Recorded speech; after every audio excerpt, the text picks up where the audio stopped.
Es doctor en ciencia política por la Universidad de Columbia, economista por el ITAM y abogado por la UNAM.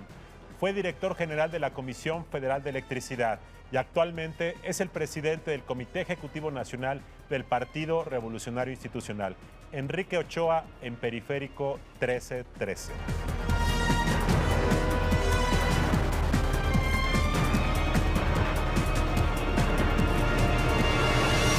Enrique, gracias por acompañarnos.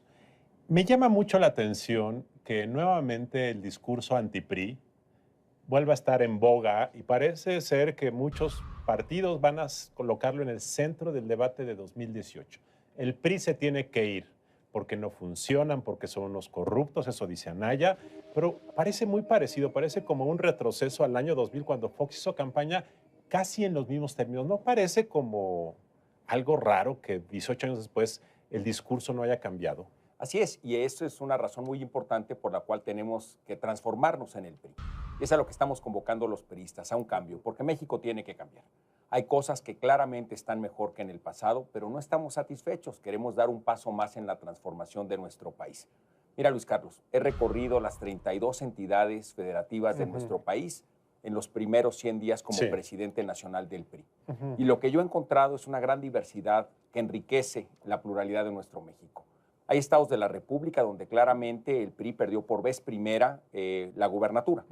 Y ahí tenemos que hacer un trabajo muy importante de puertas abiertas con la ciudadanía para poder recuperar la confianza mayoritaria, con propuestas, con proyectos, con soluciones a sus problemas.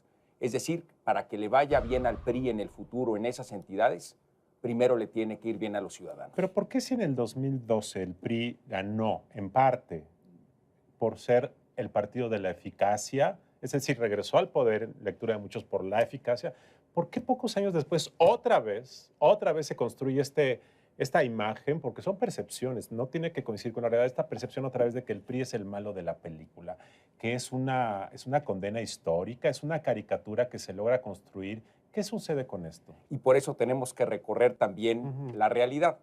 Y ahí es donde vamos a estados como Sinaloa, donde en un contexto electoral adverso, el del verano del 2016, el PRI con Quirino Ordaz recupera la confianza mayoritaria en el estado y gana de nuevo la gobernatura.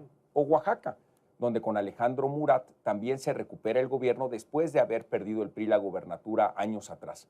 Lo mismo sucedió en 2015 en Sonora, donde hace 7 años el PRI perdió por vez primera un emblemático estado histórico para el PRI, y con Claudia Pavlovich se recuperó el gobierno del estado a favor del PRI gracias a la recuperación de la confianza mayoritaria. Es decir, tenemos en las elecciones del 2015 y del 2016 espacios para hacer la autocrítica, la crítica, pero sobre todo la propuesta propositiva, constructiva, a favor de las transformaciones que le hacen falta a nuestro México. Y permíteme señalarte otro ejemplo. Acabamos de tener el domingo pasado elecciones en Zacatecas y en Hidalgo. Pues bien, en los dos contextos el PRI resultó vencedor en función de que recuperó la confianza mayoritaria de la ciudadanía. Y en el caso particular de Zacatecas, venciendo una coalición entre el PAN, el PRD y el PT. En la alianza del PRI con el Partido Verde y con Nueva Alianza, y sobre todo con los ciudadanos, logramos recuperar la confianza mayoritaria. Enrique, ¿no será que el PRI ha sido muy blandengue con los gobiernos de otros partidos? Me refiero a lo siguiente: cuando ustedes gobiernan, la oposición los tacha, los señala, también han sido blandengues con ustedes, la verdad, pero cuando ustedes han sido oposición en muchos lugares, en gobiernos estatales, a mí me parece que han sido bastante omisos. Pongo el caso de Oaxaca. El gobierno que acaba de salir, ustedes recuperaron Oaxaca, en parte se debe a acusaciones muy graves de corrupción contra este gobierno que propició el PAN y el PRD hace 6 años. El gobierno del cambio se decía, y no fue gobierno del cambio, porque el clientelismo y la corrupción se mantuvieron o se incrementaron, pero yo no vi que el PRI estatal durante muchos años haya dicho nada de ese gobierno, hasta hace pocos meses, ya en campaña, cuando se denunció la presunta corrupción del gobernador, exgobernador y de sus compinches. En Puebla, hasta hace unos días, un senador de tu partido hizo una acusación de que la Auditoría Superior pusiera ojo al gobierno de Moreno Valle, presunto panista, pero durante años no han dicho absolutamente nada. ¿No será que también ustedes han sido muy omisos frente a sus adversarios? Tú tienes que hay gran diversidad en lo que dices. Por supuesto que hay estados de la República donde el PRI ha sido puntual oposición, pero hay claramente entidades federativas donde el PRI tiene que aprender a ser una oposición muy puntual. Siempre seremos una oposición también constructiva, porque para que al PRI le vaya bien en las elecciones, le tiene que ir bien primero a los ciudadanos. Y por esa razón tenemos una responsabilidad de ofrecer siempre una postura crítica, pero también una postura propositiva, constructiva. Y en el recorrido que he hecho por el país he encontrado precisamente esas dos vertientes. Un PRI crítico, constructivo, propositivo, pero que señala los problemas y las asignaturas pendientes de los gobiernos de otros partidos en turno, y también un PRI que tiene que reforzar su visión crítica, que tiene que señalar puntualmente los errores de nuestros adversarios, siempre construyendo soluciones para los ciudadanos. Y eso es lo que vamos a hacer hacia adelante, acentuar aquellos espacios donde la crítica, la autocrítica y la propuesta son necesarios, y en aquellos estados donde somos gobierno también vale la pena hacer un alto en el camino, reflexionar cómo podemos comunicarnos mejor con la ciudadanía, presentar políticas públicas nuevas, convincentes, que permitan resolver los problemas, y también describir mejor, comunicarnos mejor con los ciudadanos de los aspectos de política pública que sí se están haciendo bien para crear empleos, para mejorar las condiciones salariales, para mejorar las condiciones de los servicios de educación y de salud, para mejorar las condiciones de seguridad que permitan a los ciudadanos desarrollar su propio proyecto de vida. Enrique, yo estoy convencido de que un gran legado de esta administración en coalición con los partidos políticos es las reformas estructurales. Yo creo que ese es uno de los mayores legados para las próximas generaciones. No tengo duda. Da la sensación de que el público, la población no está apreciando eso, en parte porque los beneficios llegarán en mucho tiempo y en parte porque esta percepción de la corrupción como que nubla todo. Entonces la gente dice, mientras tú no me demuestres que en realidad vas a castigar a los malos, yo no te compro tu rollo de las reformas estructurales. ¿Hay algo de cierto en este argumento que te acabo de dar? Tenemos que dar el siguiente paso, Luis Carlos. Tenemos que convocar a la ciudadanía desde el PRI a construir la Agenda México 2040, hacer una revisión muy puntual del diagnóstico que tenemos de los problemas del país, convocar a expertos locales, nacionales e internacionales, a la participación de la ciudadanía en su conjunto para proponer las soluciones y sobre todo las acciones concretas en una nueva agenda de transformación. Y lo hacemos a partir de una base sólida, que son las reformas transformadoras del presidente de la República, porque ciertamente ha habido avances en distintas áreas que también tenemos que comunicar mejor. Pero a partir de eso tenemos que ir por la creación de más y mejores empleos.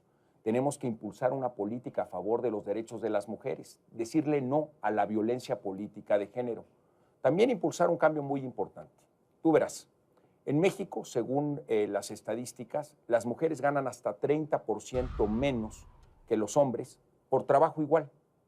Nosotros estamos impulsando una agenda en el PRI para que las mujeres en el país disfruten un principio universal: a trabajo igual, salario igual que los hombres. ¿Por qué? Porque esto es muy relevante. Cada vez son más las mujeres que encabezan el núcleo familiar. En consecuencia, si esas mujeres a trabajo igual ganan menos dinero, toda la familia tiene menos recursos económicos para alcanzar su proyecto de vida. Por esa razón, de justicia y para corregir problemas de desigualdad, tenemos que impulsar que el salario cada vez sea mejor para las mujeres en México. Enrique. Y en general, tú ve este dato. Se han creado más de 2.5 millones de nuevos empleos en esta administración. No hay dato que sea mejor en la historia de México en el mismo periodo de tiempo.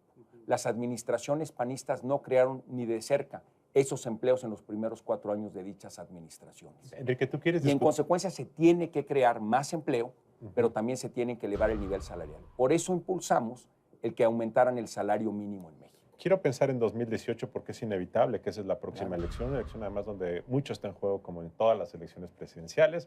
Yo tengo la impresión de que en esta hay mucho más en juego y creo que tú has dicho eso varias veces. Pero quiero hablar de un tema.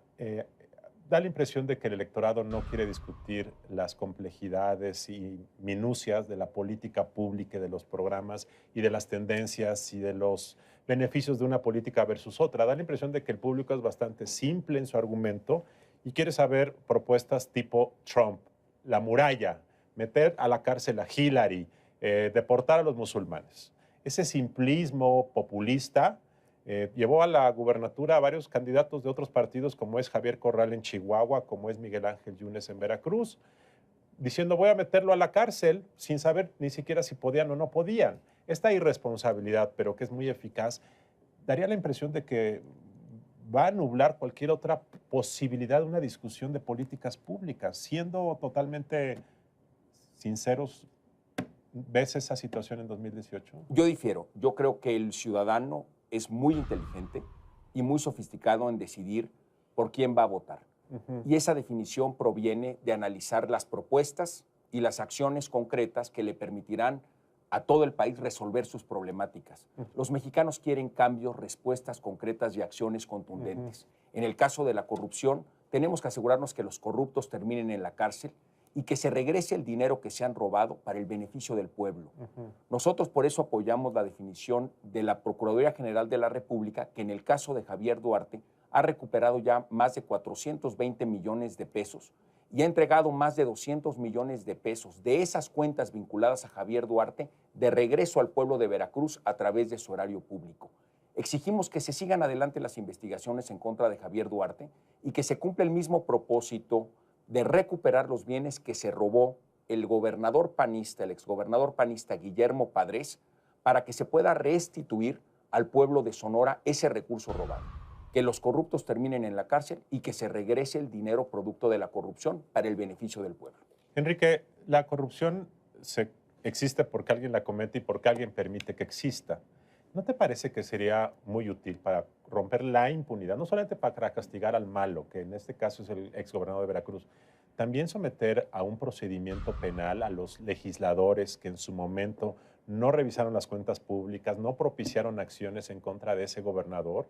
Lo mismo ha pasado en otras entidades. ¿Que no habría que llamar a cuentas a los diputados que no hicieron su chamba? Nosotros estamos a favor de crear sistemas preventivos contra la corrupción y de instituciones que actúen de manera oportuna. Permíteme señalarte los cambios que estamos impulsando al interior del PRI.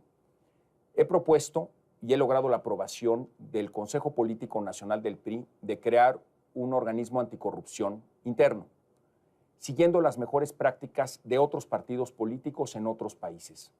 Y la propuesta es que cumpla al menos dos propósitos. El primero, actuar de manera preventiva, que se revise oportunamente el perfil curricular, la trayectoria de las mujeres y de los hombres que quieren ser nuestras candidatas o candidatos, tanto para las elecciones del 2017 como para las elecciones del 2018, de manera tal que presentemos como candidatas y candidatos a los perfiles más honestos y con mayor arraigo a sus comunidades. Segundo, este mismo organismo anticorrupción tiene la responsabilidad de señalar alarma cuando las instituciones del Estado mexicano muestran que hay abusos en el uso del erario público a nivel local, estatal o federal, de manera tal que actuemos de manera oportuna. Lo he señalado con convicción. En los casos de Sonora con el panista Guillermo Padres y en los casos de Veracruz con Javier Duarte, hubo señales del abuso que hacían del recurso público y no sonaron las alarmas a tiempo y no se actuó de manera oportuna.